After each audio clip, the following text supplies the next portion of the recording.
Semangat pagi, pagi, pagi. CHYBK luar biasa bersinergi. Halo anak-anak hebat, bagaimana kabarnya? Tentunya sehat dan luar biasa ya. Suster selalu berharap anak-anak tetap menjaga kesehatan dengan tetap menggunakan masker, jaga jarak, jangan lupa cuci tangan, makan makanan yang bergizi, minum vitamin, agar apa? Agar tubuh kita sehat, imun kita kuat. Nah, anak-anak yang terkasih, hari ini kita akan mulai pembelajaran agama kembali untuk kelas 4 dengan tema Allah menyampaikan 10 firman-Nya sebagai pedoman hidup. Nah, anak-anak, berbicara mengenai 10 firman atau dasar firman. Jadi materi ini kita diajak untuk melihat kembali sejarah keselamatan Allah. Sejarah seperti apa ya? Sejarah yang berhubungan erat antara perjanjian Allah dengan umatnya. Baik anak-anak, sebelum kita melanjutkan pembelajaran kita, coba kita amati ya gambar yang ada di sini. Kira-kira ini gambar apa ya?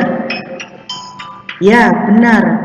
Ini adalah rambu-rambu lalu lintas. Kemudian ada apa lagi ya? Menggunakan masker. Apalagi ya?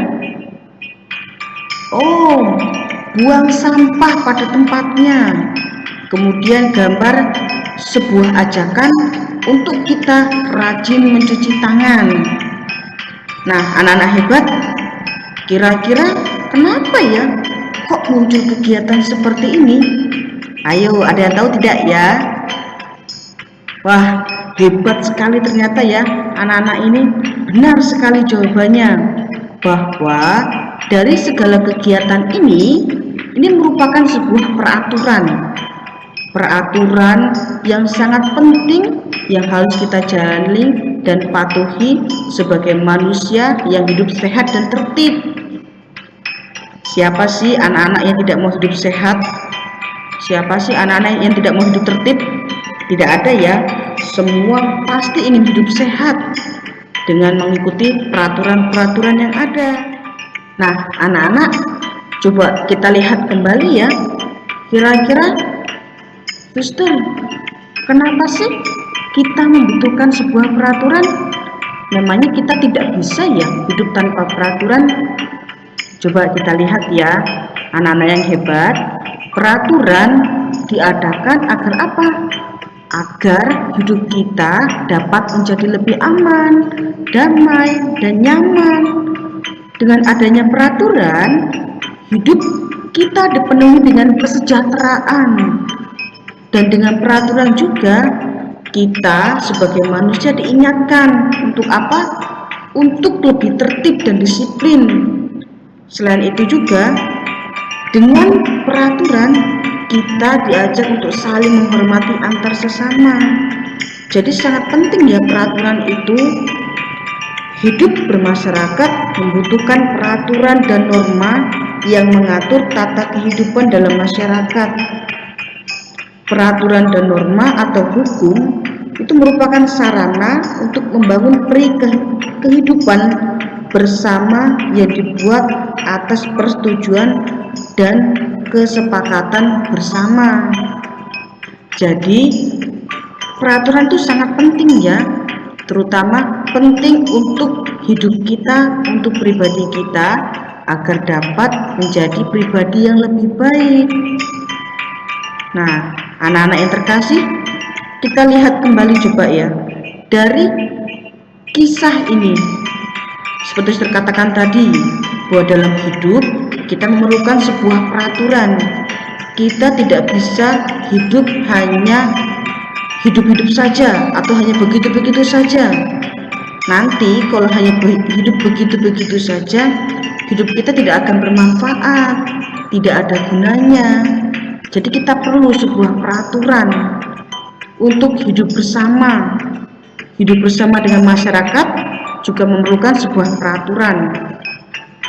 Peraturan dapat menjamin kepentingan dan keselamatan bersama. Oleh karena itu ya, anak-anak yang terkasih, kita perlu bersepakat untuk membuat sebuah peraturan ataupun perjanjian untuk melaksanakan dengan baik sebuah kepentingan diri kita bersama. Suatu keluarga memerlukan peraturan, suatu perkumpulan juga memerlukan peraturan, suatu masyarakat juga memerlukan peraturan. Bahkan bangsa Indonesia kita pun, bangsa negara kita yang ada juga memerlukan sebuah peraturan atau undang-undang. Misalnya, bangsa kita memiliki Undang-Undang Dasar 1945. Itu dia yang mengantar kita kepada kesejahteraan dan keharmonisan. Anak-anak yang terkasih, kita lihat perjanjian dan perintah Allah dari kitab suci Perjanjian Lama, kitab Keluaran bab 19 ayat 1 sampai 25. Bacaan ini sangat panjang ya, karena tertulis dari ayat 1 sampai 25. Namun di sini suster akan menjelaskan isi dari bacaan tersebut, di mana dalam bacaan ini dikisahkan perjumpaan antara Musa dengan Allah. Pada waktu itu Allah mengutus Musa untuk membawa bangsa Israel, membawa orang-orang Israel. Untuk apa? Untuk keluar dari bangsa Mesir. Karena waktu itu orang-orang Israel berada di bawah kekuasaan orang-orang Mesir, mengalami penganiayaan, harus bekerja keras, dan seluruhnya semua diatur oleh kerajaan Mesir. Oleh karena itu Allah mengutus Musa untuk membawa orang-orang Israel keluar dari bangsa Mesir.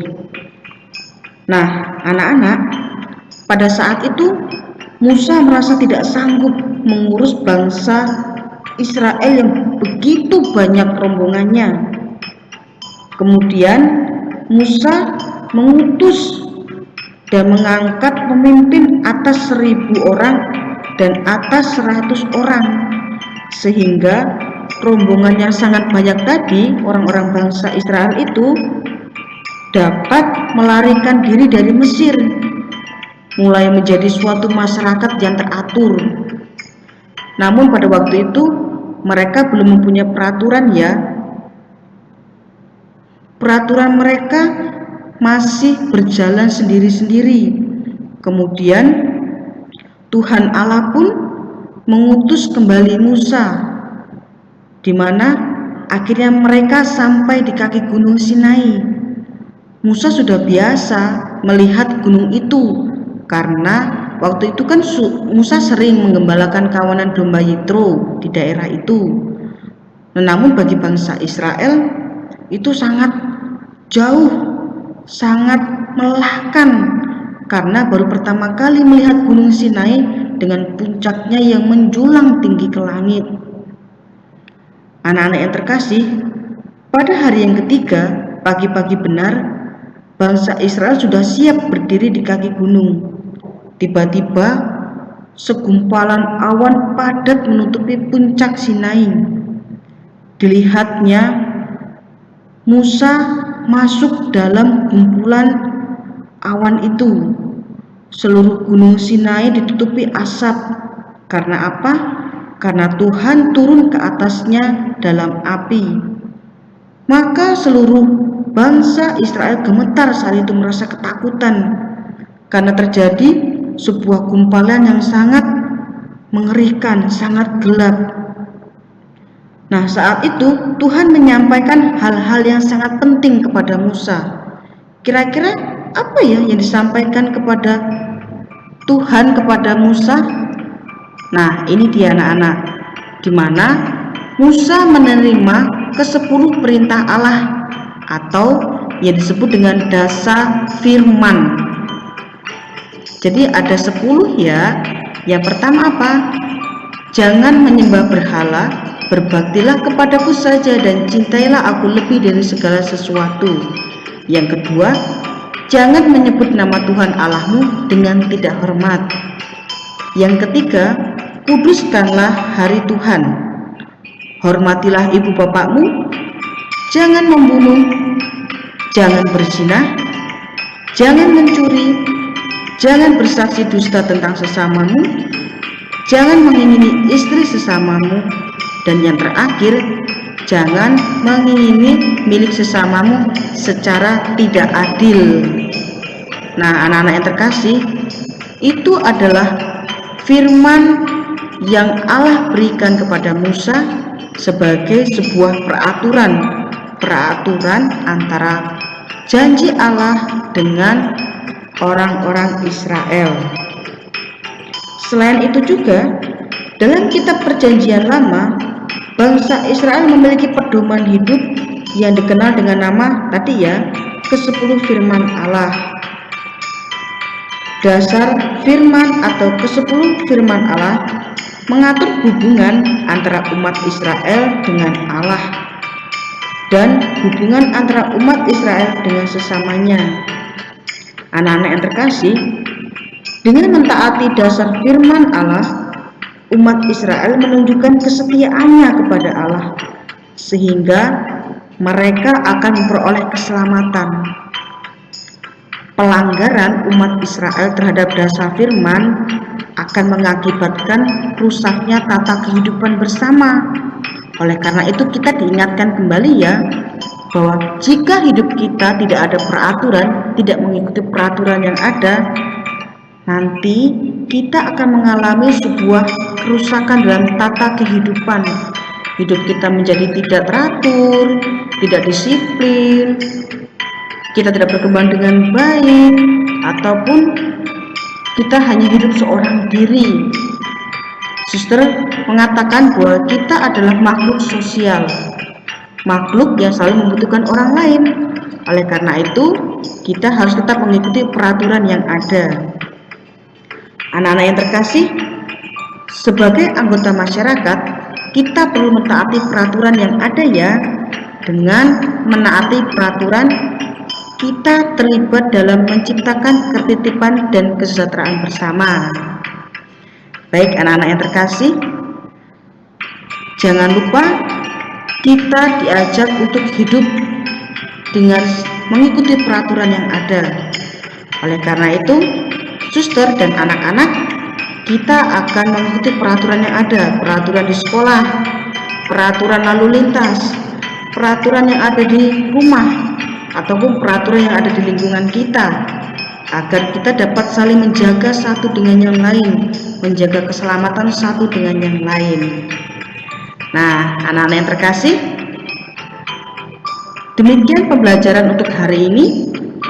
Marilah kita belajar bersama-sama hidup dengan peraturan yang tertib, agar kita semakin menjadi pribadi yang luar biasa, berkembang dengan baik.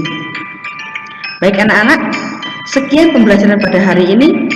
Ingat, tetap menjaga protokol kesehatan dengan menggunakan masker, jaga jarak, cuci tangan, dan jangan lupa makan makanan yang bergizi dan minum vitamin. Baik anak-anak, selamat belajar. Tuhan memberkati. Terima kasih.